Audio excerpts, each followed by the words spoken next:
click, confirm, delivered. Online shopping has never really been easier. With just a few taps, a product can be on your doorstep in days, if not in hours. It's got to be thinking about this frictionless experience. It's great for consumers, and it's a massive win for businesses. It's built on speed, it's efficient, and its seamlessness. But underneath that convenience lies an inconvenient truth. The environmental cost of consumption is rising just as fast as our expectations are for instant gratification. We often think climate solutions require massive change, new habits, new systems, or entirely new behaviors. But what if the most powerful climate tools aren't the ones that ask for change, but they're the ones that disappear into the background? I explored this idea with Dane Baker. He's the founder and CEO of EcoCart, a frictionless plugin that turns every e-commerce checkout into a moment of carbon reduction. No new apps, no added steps, just a tool that's doing the right thing inside the systems we already use. Fundamentally, one of our initial philosophies starting this business was that consumers don't actually want to change their behavior. And in fact, are really, really against it. Welcome to the Capitalist Hippie, the podcast where we challenge the old rules of business to build something better. I'm Marco Pimentel, marketing expert, entrepreneur, and lover of bold, sustainable ideas. Every week, we dive into data-backed insights, groundbreaking ideas, and real-world strategies that help you outthink and outmaneuver the status quo. The whole idea was to not only limit the friction barrier for a consumer to make impact, but from a business model perspective, the goal was make this an absolute no-brainer for any brand. From a nights and weekends side project to a platform now used by over 2,000 brands, EcoCart has already helped offset more than 800 million pounds of CO2. This episode is about scaling climate impact by meeting people exactly where they're at. Here's how they pulled it off.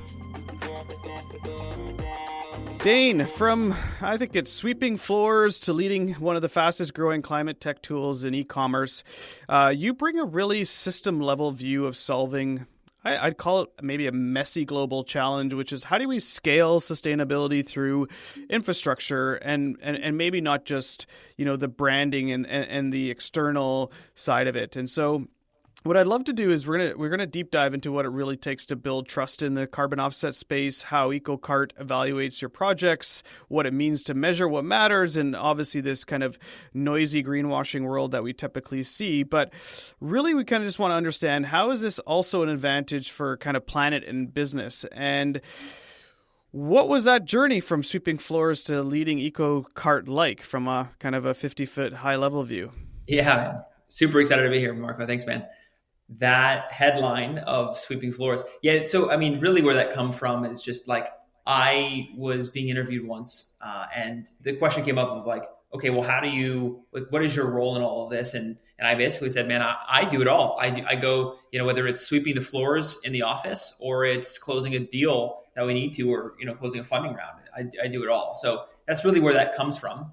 Okay. So really, I am sort of serial entrepreneur, just founder at heart. Really. And so I've started a handful of businesses in my life, back from, starting when I was a kid, really just selling avocados door to door. And so that was the first business. Now, fast forward, I don't know, a decade or two, I started an online peer-to-peer rental marketplace business in college. And that was the idea there, was that we were sort of think Airbnb, but for surfboards, kayaks, snowboards, etc. And that business, we had, started it to leverage the sharing economy. And if we were to do that successfully, we could actually reduce consumption. And that was the general thesis. Now, over time, it became incredibly expensive and complicated to maintain that sustainability ethos as a business as we scaled. And we did a lot to try to mitigate that, including stumbling across the concept of a carbon offset. Now, that was my introduction to a carbon offset at that time. Then fast forward a few years, we had sold that business and basically had this significant urge to take the concept of a carbon offset and tie it to a consumer purchase. Now, the idea there is basically to implement the offer option for a carbon offset during a normal consumer purchasing, like during a normal consumer life, and like to reduce that friction barrier so that a consumer, if they want to make impact, they don't have to, like do a bunch of research and figure out the best possible way for their dollar to be spent. They can literally do it as they're shopping, and it doesn't have to be like, this complicated endeavor. And so the whole idea is just like limiting the friction barrier, reducing the friction barrier for a consumer to make impact. And we did that. We built a Shopify app, released it, and it really just caught fire from there. I mean, I didn't even expect the level of demand that we saw. In fact, frankly, at first, we were like, my co-founder and I were thinking, we had other jobs at the time. We were like, this could just be a nice, sort of project, like a side project more than anything. And then it just really caught fire. We ended up going through the 500 Startups Accelerator program, raised some capital from, Base 10 and others. And then we continued on the process. So that's kind of the overall like story in a nutshell. And then, fast forward about 5 years, it's been about 5 years.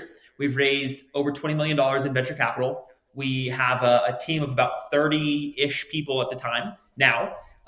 And we're more excited than ever about our vision and where we're going as a business. When you had this first idea, how did you guys come about it? So you said you built a Shopify app. Was this still under the umbrella of your other business that was the marketplace for rentals? Or did you wind that down and say, let's focus on this idea and let's just, hire an outside agency? Like, how did you get started? So it wasn't part of that. So to answer your question, it wasn't part of that umbrella. We had sold that business. It was called Toy Room. We had sold Toy Room, modest exit, and then actually got other jobs. And so my co-founder and I were working other jobs while we, again, on the side, basically evenings and weekends, were building EcoCart. And we hired an outside agency to build the app. We were effectively, my co-founder and I were like the product managers of it all. And, this was before AI and, it was before ChatGPT and Claude and all these other amazing tools that make it a lot easier. And we just hit the pavement, just building this product very meticulously, pixel by pixel, released it, started with some cold emailing campaigns and reaching out to potential prospects, and ended up a couple of them hit and were really interested, and then just kind of snowballed from there. And what was the initial business model? Like, why did you think, obviously, picking your brain around the fact that you're a serial entrepreneur, you had this other idea that, I get it, like rentals are supposed to be much more sustainable because you're not having to buy, people use, you kind of rent it across the board. So that had a sustainable theme to it. But why did you think that, businesses are interested in something like EcoCart? And like, what did you think the business model was? Is it a SaaS fee? Was it a SaaS fee plus maybe you were able to make some money on carbon offsets? Like, what was the business model? Yeah, the whole idea was to not only limit the friction barrier for a consumer to make impact, but from a business model perspective, the goal was make this an absolute no-brainer for any brand. Like, just totally make it like, take any potential objection and get ahead of it with the fundamentals of the business. So we made it free for the brands. And how we monetize is through a transaction fee that's baked into the cost the consumer or shopper pays at checkout. This is one of those moves that sounds simple, but it's strategic. By removing the cost barrier for brands, EcoCart made climate action feel like a no-brainer, not a budget line item. If you're building something that requires wide adoption, this is the lesson. Remove friction on both sides. Make it free, make it native, make it easy to say yes. So very straightforward, not novel in any capacity, but we just wanted to simply make this a no-brainer for any brand. And so how does it work for a brand or as a consumer when they interact with EcoCart? I obviously know, but from somebody listening, how does this actually work, the back end of this, to help both the consumer and help both the brand? And then obviously, how does it help EcoCart? There's a few things that are happening here. Now, we connect, again, like I said, our initial iteration or form factor of this was a Shopify app. We've expanded that beyond just the Shopify ecosystem, although our focus is there primarily. We have other form factors here. So no matter what site you're built on, you can leverage the EcoCart product. And what we're doing is we are calculating the carbon footprint of that purchase by looking at the item itself, by looking at how far that item is traveling, and we're specifically calculating or estimating the emissions from manufacturing and shipping that product to that customer's doorstep. And we do that by connecting to that brand's or merchant's back-end system, their inventory. During our onboarding process, they tell us as much as they have available to them about their product and about the materials of that product, the makeup of that product. And we do some estimations of that.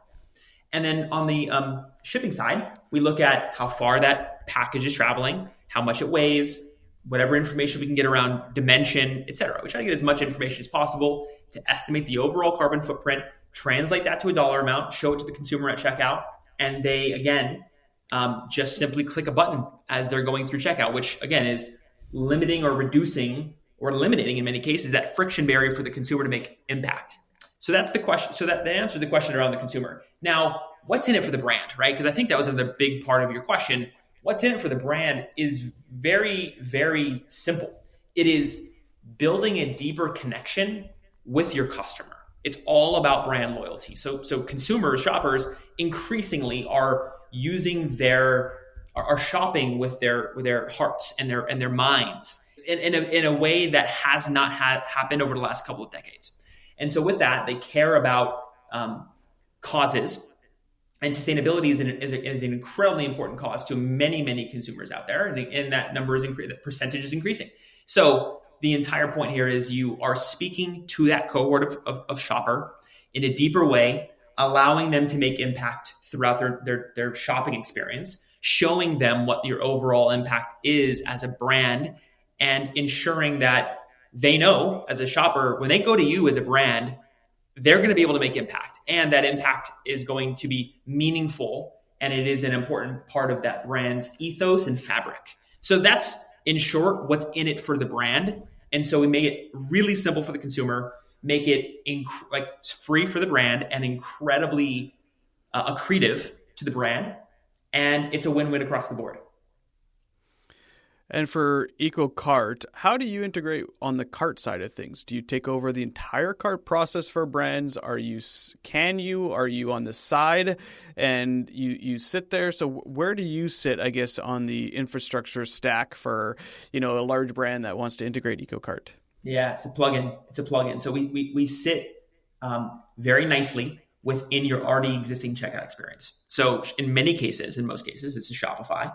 Shopify makes it incredibly easy to build on top of. And we are simply just you can call it a checkbox, you can call it a widget, you can call it a plugin that sits directly in that checkout experience, making it seem like and look like the native brand owned checkout experience, which it is. And we just add on top of it. We're additive to that. And it is, again, all in service of building customer loyalty that feels native for that shopper. You mentioned previously when you were when you had the marketplace business, the toy room, that you kind of had that first touch of understanding maybe what a carbon offset was. What was it about learning about a kind of a carbon offset that kind of got you interested in kind of learning more about it, and why do you think it's unique? Because there is a lot of talk around greenwashing, and there's lots of talk around how is this accretive, how is this helpful, and there's lots of examples of bad cases of carbon offsetting, but there are obviously a ton of amazing examples of really good offsetting, and it's this, like, people are looking sometimes for a bit of a jab, but when you do look into the proper way it's set up, it is a very meaningful transaction and way to do the work that we need to do right now. So how did you look at all this? Yeah. Carbon offset for me was always the important and necessary step that's going to help us get to net zero and help us to ultimately reduce emissions fundamentally over time. So I always say it's it's not an either or, it's an and. So you have to be doing the reductions efforts. You have to be, if you're a merchant, you have to be optimizing your supply chain. You have to be optimizing your materials for environmental sustainability. You have to do all of that. Plus, you cannot ignore the fact that emissions are going to happen, and they're a necessary part of running a business, frankly. And so, offsets are the gap, or the sort of the solution to close the gap. And so, for me, a carbon offset has always been something that doesn't, the classic argument is it gives you a pass to pollute, right? And that's not the case. I mean, you sort of like the companies who think about it that way, I think that's gone out of style because of all of this conversation around carbon offsets, educating the market around us. And I think it's only getting better in that way. But it is an and. It's not an either or. And if you think about what is the alternative here, absent of doing something within the offsetting world, it's doing nothing. And it's trying to take a, 5, 10, 15, 20-year bet on reducing emissions, which again is a really important aspect to do. And there's no discounting that fact, but that is a multi-year, maybe even multi-decade endeavor, not only as a business at the business level, but as an entire, society and even, more broad than that, humanity.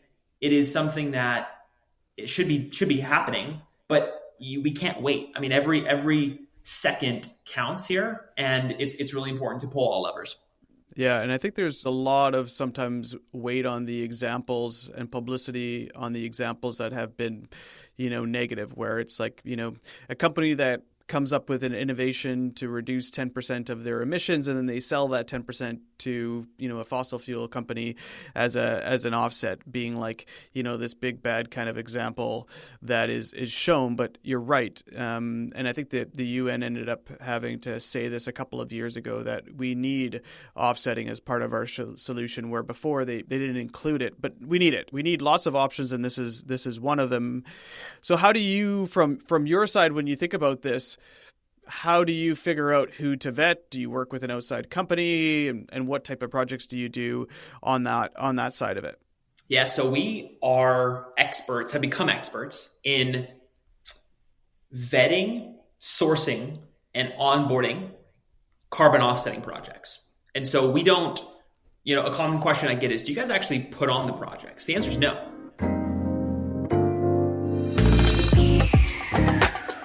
If you've ever raised an eyebrow at offsets, you're not alone. The key isn't whether offsets are good or bad, it's whether they're verified, additional, and measured honestly. EcoCart puts a ton of weight behind that sourcing process. They do the due diligence so brands don't have to. If your business relies on trust, especially in a skeptical market, you have to make credibility part of the product.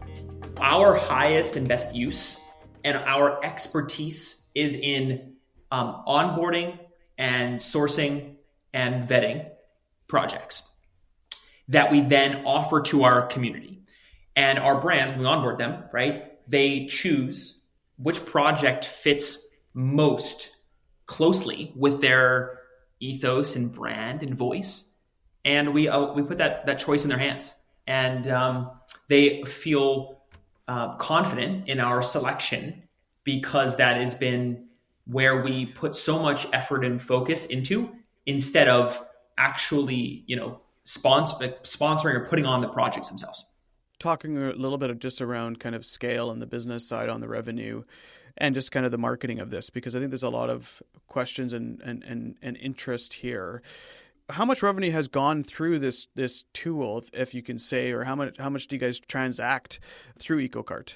I think that the latest numbers are over 800 million pounds of CO2 that we've been able to offset, and I think that wow. As you look at the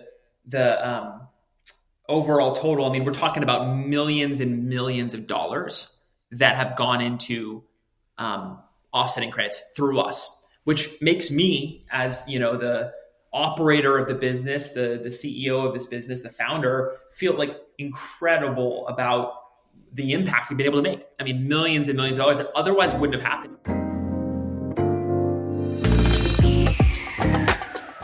800 million pounds of CO2, millions of dollars transacted, over 2,000 brands.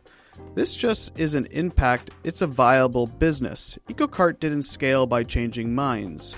It scaled by embedding impact into infrastructure. And when you do that well, you don't just grow, you prove that system change can be profitable. It's crazy to think back 5 years when we were just, again, this small Shopify, I remember the day we launched the Shopify App Store. And I remember our very first customer. And it's just crazy to think that, we've been able to affect this much change and impact is to the tune of millions and millions of dollars flowing directly into carbon offsetting projects. Now, how is this an advantage? Obviously, we know that this is an advantage to our planet because people are saying with their money that, yes, I want a portion of my money to go towards this offsetting project, whatever the offsetting project might be that was chosen by the brand. But, I'm a marketer. I've spent, millions and millions of dollars on marketing. And I know anytime you add things to a cart page or anything onto a landing page or website, things kind of help or hurt conversion rates. And, asking people to do this could potentially hurt. So what's the case for the business? It's obviously this is for their ethos. They might have their own objectives around where they want their business to be, the things that they want to be selling. But has this hurt conversion rates? Does this help conversion rates? People are just sometimes a bit scared about what they can say about what they want to do. And so how has this been for the businesses that have been implementing EcoCart? Yeah. So here's the way to think about that. So primarily, EcoCart is at its core a sustainability initiative, which is at its core a brand building initiative. Okay, so think any general brand building initiative. It is usually really difficult to measure, to track, and to attribute value to, generally speaking, and so that is we don't have a magical formula to combat that. However, what we do look at, and we have tons of case studies. You can go on our website and see all of our case studies showing very quantified improvements to these brands' bottom lines by way mostly that comes through increases in repeat purchase. So again, we are building customer loyalty. We are building that connection between shopper and brand. That just simply shows up mostly through increases in repeat purchase rates, which thus increases LTV of that consumer.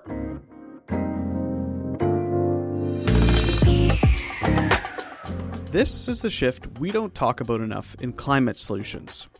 You're not just doing good, you're strengthening your flywheel. If EcoCart helps boost loyalty and repeat purchases, it's not just a sustainability tool, it's a revenue one. If you're a merchant, given razor thin margins, you want to affect positively that LTV as much as you possibly can. There's probably at any given merchant, over a certain level of sophistication and size, there are probably a handful to multiple dozen initiatives going on constantly to positively impact LTV. EcoCart is one of those things that is a really powerful lever. So that's what I'd say generally. That's sort of my overarching point that I'll make. Then you asked also about conversion. And yeah, for sure. We've done so many studies, right? Very, very rigorous studies on how we actually impact our merchants' conversion rates. And the general findings there across millions and millions of transactions is that it is, you'll find that there are every so often you'll get the pretty significantly positive increase to conversion. But, on average, it's basically neutral to slightly higher. We're talking very minimally couple of small percentage points increase on average. But, roughly neutral is what I'd say. Now what interestingly enough, that's not evolved. That's always constantly evolving, by the way, as well. And it's really at its core, a brand building initiative that affects LTV positively and is something that builds a deeper connection between shopper and brand. And at worst is neutral to your cart conversion. Yeah. And at best, in fact, we have many stories and data points showing that it actually has a positive impact to conversion. And I see that. Like, I think that example also lies in sometimes with, Amazon. And if you're a Prime member and let's say you order 3 or 4 things on Amazon, you get this option to ship it all together or ship them independently, and one will come earlier and the other one will come later. And then when you click that one button to say, oh, no, ship it all together because it's going to come at the same time, but I know it's going to come in one box and it's less harmful to the environment because it's only one package, you feel, as a consumer, you feel good. And, obviously EcoCart is an option, and that option being there, it makes sense that it's neutral or positive because it's an option that's there and it's very easy for somebody to have impact in a very, very easy way. And I think and I guess maybe you get your opinion too, is like this idea that I think a lot of people are talking about is that, and especially when people are marketing climate solutions, I think often they're doing a bad job because they often will just talk about, the climate, all the climate benefits of this, but they're like, well, what's the benefit? Like, how is it a good benefit for the consumer, and why is it easier for the consumer?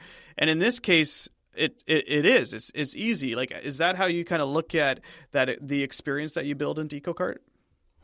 It is. I mean, it really is all about ease of use for consumers. It's all about, again, looking native and eliminating that friction barrier for the shopper as they're shopping online. Again, consumers don't really want to be bothered. I mean, one of our initial, I guess you could call it philosophies, right? Starting this business was that we could do a lot of different things with carbon offsets to try to get consumers bought into it, right?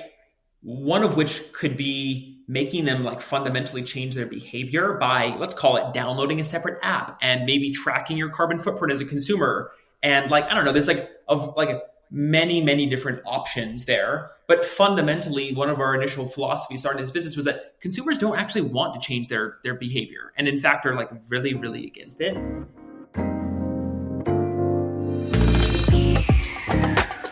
This is where the philosophy behind EcoCart really lands. Most climate solutions still ask individuals to do more, to change how they shop, think, or live.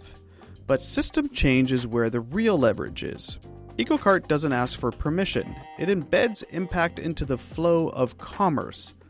And that shift from awareness to infrastructure is what makes it scale. So the best way to make impact is don't make a consumer change their behavior. Go through attach the opportunity to contribute to a carbon offsetting project at the point of sale where consumers are already going through every single day, and make it really affordable. And we're talking in many cases $1, in some cases under $1, and it's it is a really incredible way to make impact. And even for the brand, it's we got to make this incredibly easy. So yes, to your point, ease of use is critical. We white glove onboard our merchants. We make it incredibly easy to set this up. We can get many merchants set up with us in a matter of a day. On average, it's probably a couple of days. But yeah, it is ease of use is at our core. You mentioned Shopify being kind of a key part of your kind of ecosystem and infrastructure and how you build, because it's just so easy to connect, get all the data from all the different products and everything. But how have you scaled and expanded? What type of brands are working with EcoCart? And I guess how many brands are working with you today? Yes, we have 2,000 now, over 2,000. And, all different shapes and sizes. We work with brands like Walmart, and specifically, it's in your home turf. It's specifically Walmart Canada, and through their online e-commerce channel, we're actually offsetting every single order that comes through the Walmart e-commerce channel. It's funded by Walmart, and it's coming out of their bottom line. And they're doing a lot of work and putting a lot of resources into ensuring that, your orders are, not negatively harming the environment, and doing a lot for our shared planet. So anyways, that's Walmart. Now we work with many other brands that are different shapes and sizes. Like we work with Cotopaxi, based in Utah. Yeah. Incredible brand, very, very sustainability forward. We work with brands like Girlfriend Collective. We work with brands like APL. We work with, brands like Chamberlain Coffee. We work with just tons of different brands across different industries, verticals, shapes, and sizes. So you recently raised, I think it was 17 million, and that's part of kind of a collective of 20 that you've raised. Why do the most recent raise? It was obviously a decent size. What was the kind of goals and plans over the next few years that you took on that money for? Yeah, I mean, really, it's just scale our efforts. Give us the resources to be able to scale our efforts, which ultimately allow us to execute on our mission. And our mission as a business is to offset, basically all the carbon footprint of the entire internet. And we've been able to make significant strides there. And a funding round like that enables us to take a big swing at that mission. And so, that was something that really enabled us to do that, and has proven to be really helpful to us, our longevity, okay, and our ability to make a splash in this space, right? And now we've kind of gotten to the point where if you think about carbon offsets specifically, or sustainability broadly in the e-commerce space, especially the Shopify ecosystem, EcoCart's going to be like top of that list that merchants and consumers alike think of when they think sustainability within the shopping world. So that makes me really proud, and a funding round like that helps us to enable that for us. Yeah, and obviously you're working with a lot of different offsetting projects. Has that changed as well as part of this? Is there projects that you kind of focus more so on in North America and worldwide? And what type of projects has the kind of the growth and the scale allowed you to do that's kind of really interesting for the brands that you work with? We have offsetting projects really all over the world. And we have a lot that are based in, like broadly the Amazon. We have a lot that are really in different areas. I mean, so if you look at our projects, they're mostly forest conservation projects, which is, it's effectively ensuring that a very mature forest is not cut down for timber. Basically, at its core, it is providing an alternative revenue source to landowners to ensure that forest maintains its ability to sequester carbon. And specifically, the question I get a lot is like, well, how about like planting new trees, right? Like reforestation.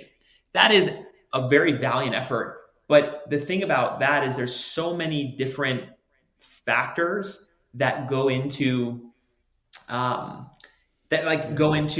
planting a seedling, and how there like there's like a ton of surface area for that to not achieve a full maturity. And that's when, trees start to really sequester carbon, is at their full maturity.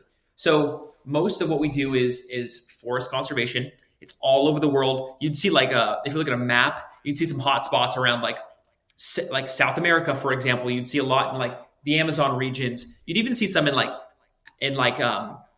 Africa. And some of the work that we do in Africa is around things like whether it's wind energy, solar, or in some cases in the past we've had projects on board that are creating water purifiers, right? Which you'd think, okay, well, what does that actually do for carbon emissions? Well, in developing countries, what you need to do in order to have clean drinking water is you need to effectively take running water from some source, whether it's river water or from somewhere, and you have to boil it to clean it. And what that really usually requires is like cutting down trees to create this fire to burn or to purify your water. Mm-hmm. And so all that's eliminated by creating water purifiers for local folks. And that is an example of projects that we've done. Again, over the lifetime of the business has been about 5 years of different projects that get fully funded. We have to take on new projects, et cetera. So I don't know, that kind of gives you an overall view of what are the kind of projects we're funding. So when I asked you about the growth of the business, you mentioned two things: revenue. You also mentioned impact of how many, I think it was 800 million tons of carbon that you've been able to offset. And what I kind of find it super fascinating is like you are a serial entrepreneur that has had kind of the sustainability kind of thought. You've obviously built EcoCart with an idea both to help the planet, but also as an entrepreneur, as this is a business idea that if it can scale, impact can also scale. How do you balance that kind of question between kind of those two things, between the impact side, but also you've taken $20 million of funding, so obviously there's a business here, and you have to be focused on that too. Do you focus on the business and the impact will come? Like how do you look at that question?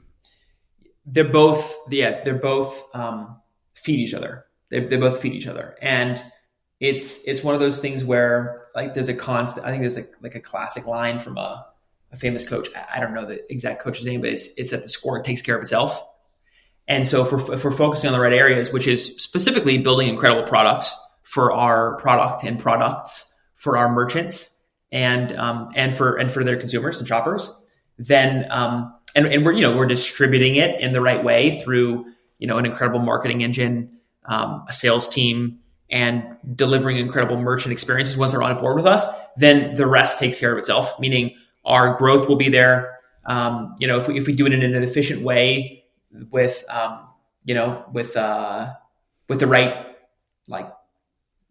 leadership structure in place and management structure in place, the rest takes care of itself.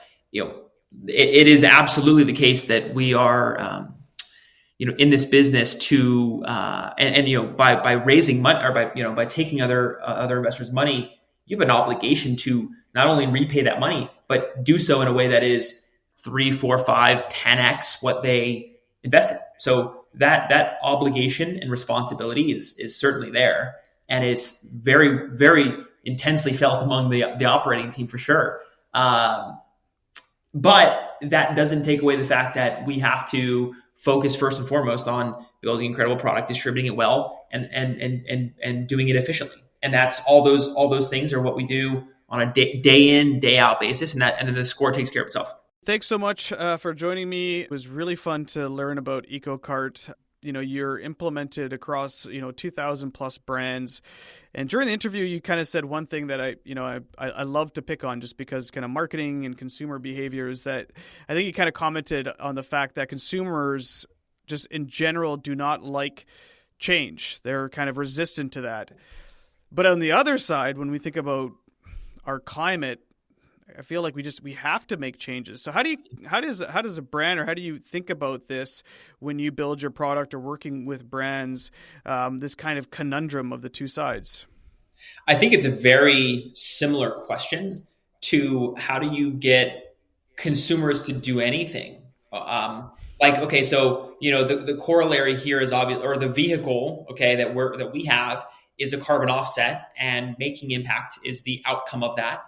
But it's no different than, let's say you're building a consumer app to get a consumer to actually learn a new language. Let's just say, as an example, right? Like you have to make it insanely easy, gamified. You have to make it interesting. You have to make it is the company's job to make that palatable, easy, and enjoyable for a consumer to do the intended action, whatever it is that thing is. And so for us, our challenge is to make, consumers want to take climate action. It's to get brands to offer this through their checkout experience, building products to enable that, and make it an amazing, seamless, exceptional, delightful experience. That's our challenge to do. And I think we've done a pretty damn good job, frankly.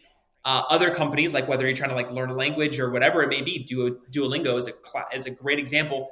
You make it, they made it an exceptional, delightful experience to learn a new language. So I think that I look at it in that way. And I think there's a lot of just corollaries. It is the job of the business and the job of the company, who's building the product, to make that a delightful experience. Yeah, that's really beautifully said, because I think that, and if you think about some of the challenges that companies are having to try to get people to make change, is that they just focus and they just expect consumers to just do it because they want to do it, which we do need to do it, and we do need to make these changes. But if you make it easy for them or beneficial to them, they're just going to do it, and it's going to be a good experience all across. So that's right. Amen to that.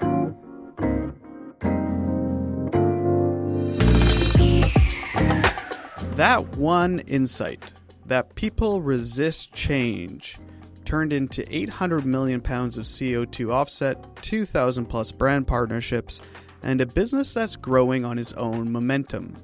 Dane's story with EcoCart is a reminder that climate tech doesn't need to disrupt behavior. It just needs to integrate into it. Thanks for listening to The Capitalist Hippie. If you enjoyed this episode, please follow us and share it with someone building towards something better.